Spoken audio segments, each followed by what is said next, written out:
Mixtures are formed by combining two or more substances, and they can be mixed at chemical level or just physically mixed. Um, Water is the major solvent in the body. So we're just going to talk about the mixtures made with water as a suspension, as a solvent. And based on that, there are three different categories based on the size of the solute. If they're bigger than 1 millimeters, then they settle down, right? So they don't mix unless you mix it, unless there is a movement and there is a mixture, there's a effort to mix them together, the solute and the solvent. And this is seen like blood cells, which are big in the plasma. They settle down, and they have to be. If if it is kept for some time, the blood cells will settle down. Something like sand put in water. And these, of course, they are cloudy. It's opaque. It scatters light. If you have something smaller than blood cells, which cannot be seen, and still it is cloudy like milk, right, or blood plasma, they're not clear solutions. So they do have solutes which are not very small, but they're smaller than what we find in suspension. And they do remain mixed, they don't settle down, right? So it's not that it's going to settle down and separated from, so you can decant the top portion. So these are called as colloid. And if you add water, oil to water and mix it, that also forms a special kind of colloid, which is called as emulsion.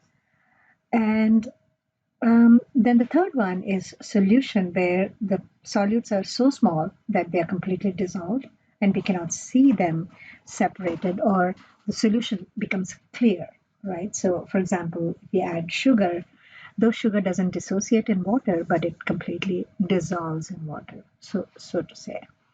So this doesn't scatter light, it doesn't look cloudy, it doesn't look opaque, whether it is in motion or it is in motion, right? So the liquid seems clear. So that is called as a solution. So here you can see all the differences. Uh, Going into biological molecules, so that was a very small portion. So I said, okay, let me move into the next portion as well in this video. So biological macromolecules, also called as biomolecules, these are mainly made up of carbon and hydrogen, so mainly made up of hydrocarbons. And then they may have other functional groups which may give the polarity. So we can find nitrogen, we can find oxygen, we can find different kinds of functional groups like carboxyl group or amino group, acids and bases, charged groups, and non-polar groups, and so on. So mainly they have hydrocarbons, which is carbon and hydrogen. And all these biomolecules are made up of building blocks called as monomers, which combine together to form polymers. So they mainly, all of them follow the dehydration synthesis reactions or hydrolysis, meaning when they are combining, when monomers combine to form bigger structures, they lose a water molecule. So it's called dehydration synthesis. When bigger molecules like polymers or dimers are breaking down into monomers, then you have to add a water molecule, and that is called as hydrolysis. The first one that we talk about is the lipids, which is not typically, it is not like a typical monomer that we see, for example, in nucleic acids or proteins or carbohydrates, where they are made up of long chain nucleotides or long chain amino acids or long chain monosaccharides.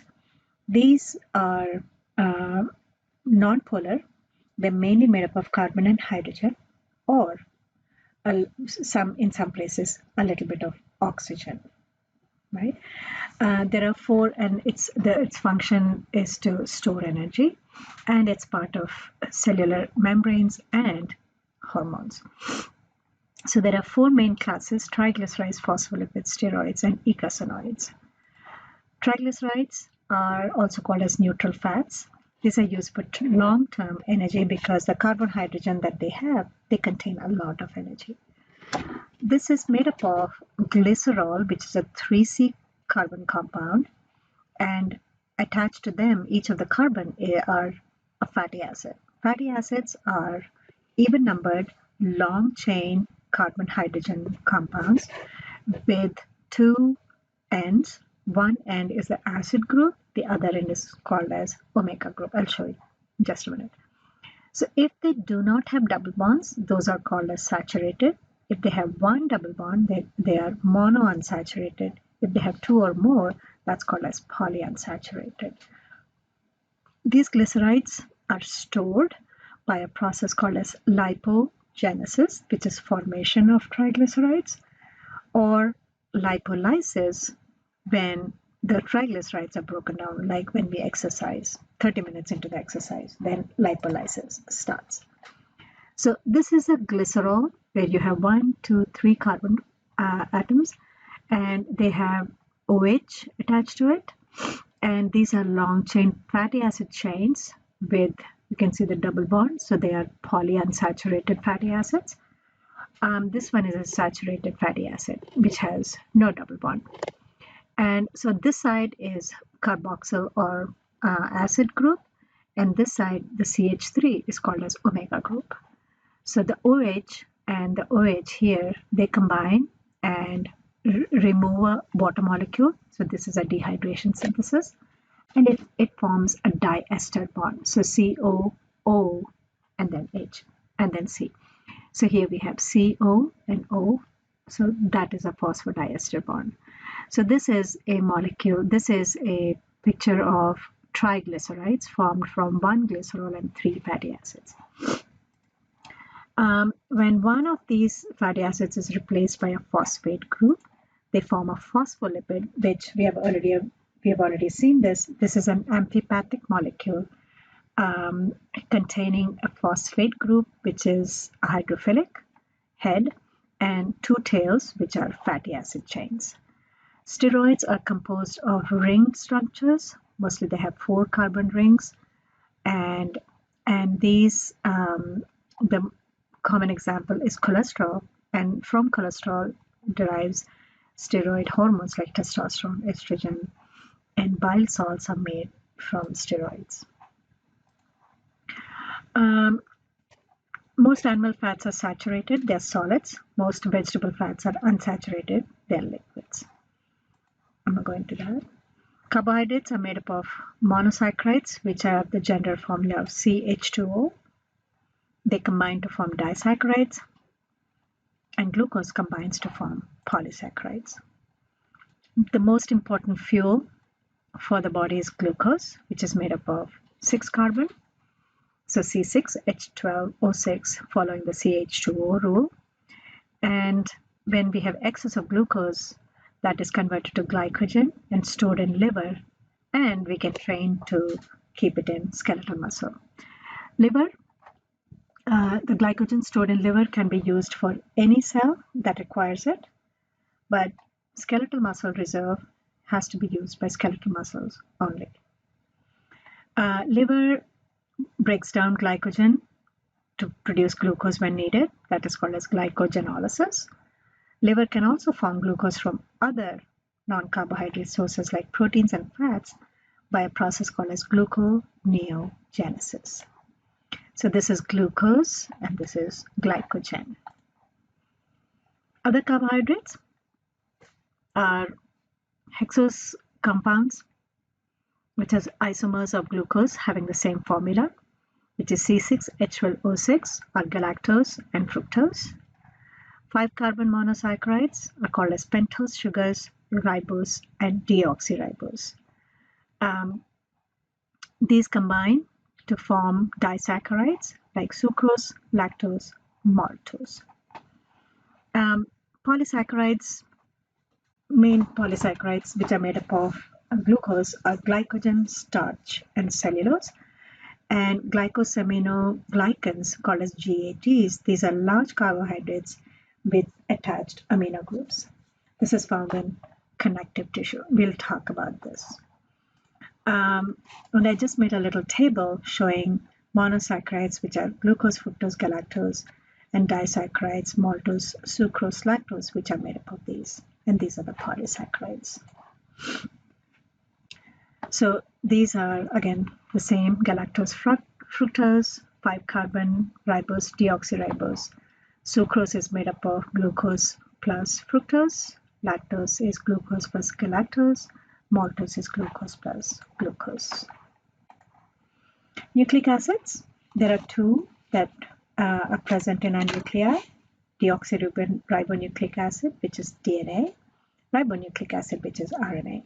They both are made up of nucleotides, and these nucleotides combine by dehydration synthesis.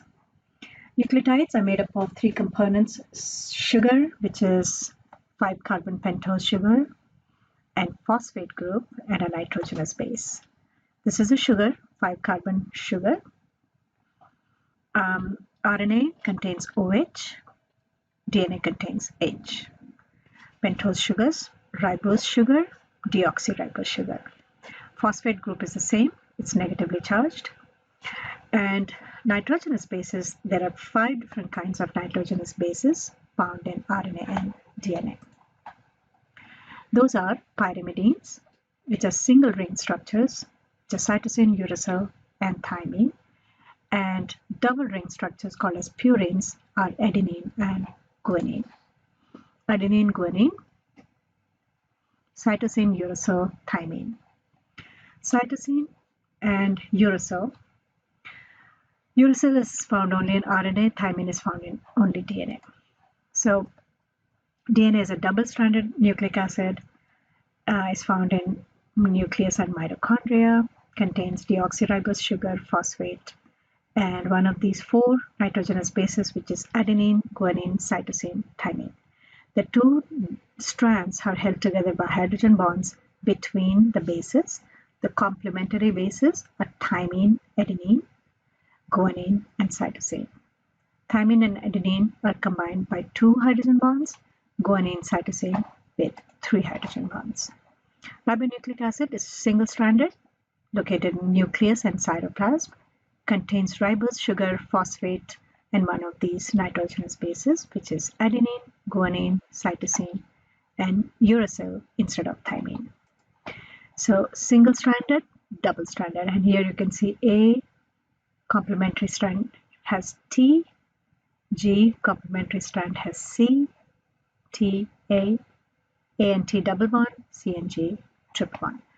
No complementary strand because this is a single-stranded. Another kind of nucleotide is adenosine triphosphate, or ATP, which contains the ribose sugar, adenine, just one base, adenine, and then we have the 3 phosphate groups instead of 2. This one is the energy-rich bond, which combines or attaches the phosphate group to ADP. ADP. The last is proteins. So different functions of proteins.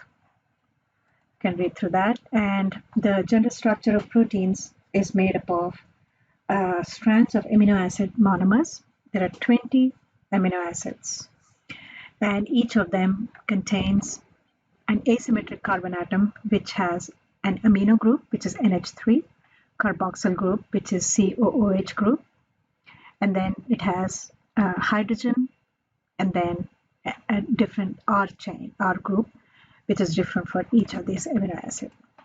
So this is the general formula. You have the asymmetric carbon atom right here attached to NH2 and COOH, amino group and carboxyl group.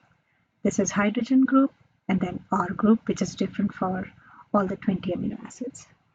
When amino acids combine, they lose a water molecule and by dehydration synthesis and form a polypeptide. Short polypeptide chain is called oligopeptide, Same like oligosaccharide, which is a short number between 3 and 20 monomers. Larger number is called as polypeptide. If it's attached to glyco, right, attached to carbohydrates, it's called as glycoprotein. They are arranged into groups. The polarity or non-polarity is dependent on their R group. So we have all these different amino acids depending on their R groups. Amino acids, they combine, form long chain polypeptide chain. That's called the primary structure. And that folds on itself to form a secondary structure, and they're held together with hydrogen bonds. Secondary structure could be helical or pleated. Then this folds on itself to form a globular protein or a fibrous protein. This is called the tertiary structure. These then get together to form the final structure, which is the quaternary structure. So two or more globular proteins or two or more of these fibrous proteins, tertiary structures, form the quaternary structure. Protein shape of the protein is very important for its function, and because most of it is they're held together with hydrogen bonds, a change in temperature can break those bonds and unravel the protein. Once the protein unravels, the function is gone. So that is called as denaturation, and this is usually irreversible. And it occurs due to increased temperature or change in pH. So if this is a protein, so see how you have a hydrogen bond here, when increased pH or pH change in pH or increase in temperature, that is going to break this bond and unravel it. Once it unravels, then it cannot have its function. And that is the end of this chapter.